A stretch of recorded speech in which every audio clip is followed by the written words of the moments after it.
Hello friends, কেমন আছেন সবাই? আলহামদুলিল্লাহ আমি খুব ভালো আছি। কদিন ধরেই কোনো ফার্ম রিলেটেড ভিডিও করা হয়নি, আবারও নতুন করে এক ফার্ম রিলেটেড ভিডিও করেছে। নতুন কিছু ফার্মার্স গরু কিনেছে, কিন্তু গরুর সম্বন্ধেই জানে না কীভাবে কী করতে হয়। আমিও খুব একটা ভালো জানি না, যতটুকু প্র্যাকটিক্যালি দেখছি সেইটুকু আপনাদের সামনে তুলে ধরছি। গরু কখন হিটে আসে এবং হিটে আসলে বুঝবে কী করে, এই গরুটা আমি দেখাচ্ছি। গরুটা কিন্তু স্বাভাবিক আছে। অনেক গরু হিটে আসে প্রচণ্ডভাবে হামলায়, মানে চিৎকার করে, ছটফট করে, অনেক সময় গরুকে খেতে দিলে গায়ের উপরে চেপে যায়, এবং কোনো গরুর সাইলেন্টলি, মানে কোনো কিছু নেই, স্বাভাবিক জীবনযাপন করবে, মানে থাকবে, কোনো ছোটাছুটি নেই। কিছু সিমটম আছে যেটা দেখে বুঝতে হবে। মেনলি গরুটা এখন আমার নর্মাল, হিটে নেই, মানে দেখছেন স্বাভাবিকভাবে দাঁড়িয়ে আছে। কিন্তু আরেকটা গরু যেটা হিটে আছে সেটা আপনাকে দেখাবো।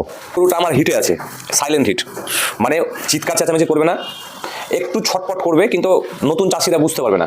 আমি কাছে আসলেই ওর গায়ে হাত দিলে এই জায়গাটা বসিয়ে দেবে, দেখবেন।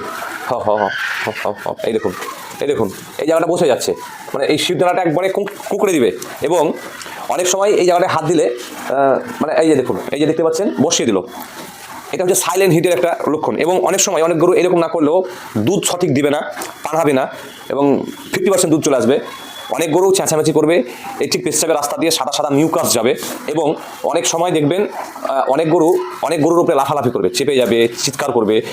এই গরু আমার চিৎকার করবে না, অতিরিক্ত হিটে থালাতে করবে, বা অনেক গরু সেটাও করবে না। কিন্তু এবং কানগুলো দেখবেন, এই যে কানগুলো দেখতে পাচ্ছেন, কানগুলো কিন্তু সবসময় দাঁড় করিয়ে রাখবে, এবং ওর কাছে গেলে অস্থিরতা ভাব দেখাবে। এই নর্মালি এই জিনিসগুলো হবে। মেনলি আপনাকে দেখতে হবে এই জিনিসগুলো, কাছে আসবেন, দেখবেন তার কি মহলা ঠিকঠাক যাচ্ছে কিনা, মানে মিউকাসটা হচ্ছে কিনা, গরু খাওয়া দাওয়া আর একটু স্বাভাবিক অস্বাভাবিক মনে হবে আর কি। এইগুলোকেই দেখে আপনাদের চিনতে হবে।